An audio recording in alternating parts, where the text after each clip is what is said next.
Hey everybody, welcome to our coding workshop. Melinda and Michelle are going to explain to us how to play this game. Get the leprechaun to the pot of gold using coding work. All right, so what do you start with? You start with a grid. So you first plan out your grid. You can have as many squares as you want. It depends on what you want for your game. Okay, and what are these, Melinda? And this is our game that we have made up. So step one is you have to plan your game. So you're going to start with a start and a finish, and you're going to put it on your grid where you want it to begin and where you want it to end. So let's try that. So I've chosen to put the start right here in this grid. Doesn't matter where you put it, that's just where I chose. And then I've decided that I'm going to put the finish way up the top at the other end. And then the next pieces that we have to put down are the obstacles. So I'll randomly put the obstacles down, which means if I start here,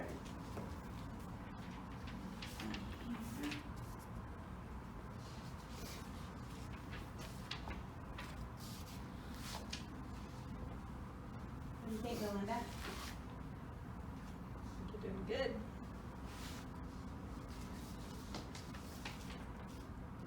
So the next step is to have some coding cards, and our coding cards will tell you which way to go on the grid to get to the finish line.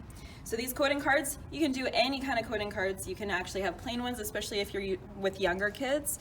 So the plain ones, then they can just do whatever direction they want, and they can actually put them directly on the grid. Older kids like to put it on the side and then talk you through or read you through the cards. But you can do south, east, east, northeast. You can do different kinds, forward, backwards, up, down, side, left, or right. So you can actually have any kind of cards you want, but then you're gonna put them in an order so that you can get through the game.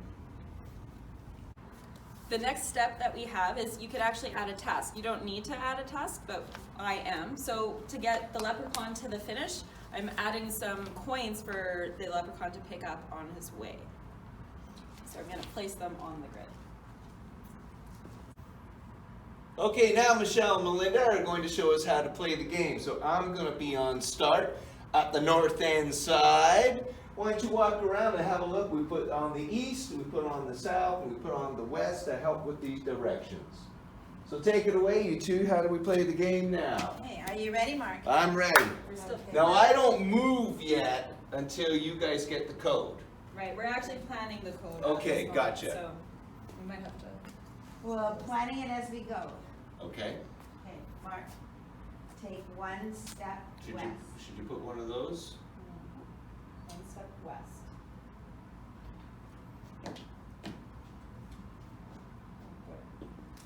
Okay. Take one step south. Pick up the coin on each side. Take one step southwest on the diagonal. Southwest. On the diagonal, okay? Yes. Pick up the coin in front of you. Take one step south. Turn southeast in your square on the diagonal. Pick up the coin in front of you. Continue southeast to that next square. On a diagonal? One step on the diagonal. Southeast and northeast, northwest are all diagonals. So take a step now, 45-degree step to the east. Oh, this way? Okay. Pick up the coin. Take a step east. Pick up the coin in front of you. Take one step south. Take another step south. Turn your body to the west. Pick up the coin in front of you. Take one step west. Take another step west. pick up the coin on your left side, or right side, sorry. And move your body on the diagonal northwest. And take a step west. Take one step west. I didn't tell you to turn. Oops, sorry. Take one step west. Turn your body south. Pick up the coin in front of you. Take a step south. Take another step south. And you found the pot of gold. So let's have a look at what that code looked like over here. So as Michelle was giving out the orders, Melinda was doing the entire code. So let's come behind Melinda so you can see the whole code there. And this was basically what I took in order to get the pot of gold and the little tasks. You said that there's also a challenge you could do to this. Yeah. What is another challenge that you could add to this game? Well, you could actually do it as a game. I think of it as a video game, but you could actually have 2 starts and 2 finishes with 2 people trying to compete with each other to get to the other side or get to their finish first, doing the tasks and gathering the coins. So, yeah, so you could actually make it more complicated or harder challenge, or you can make it very simple.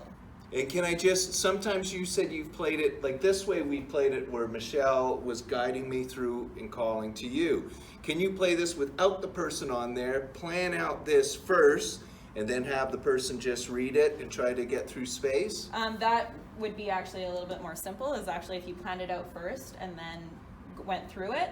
And what would happen, so just say we reenacted this. Now I might have missed a card, and if I missed a card, then that means we have to debug. That means I made a mistake and now we have to go back and replan the code so that we can make sure that we can get to the end. So debugging means you like come to a problem and then you have to undo that problem by fixing the code.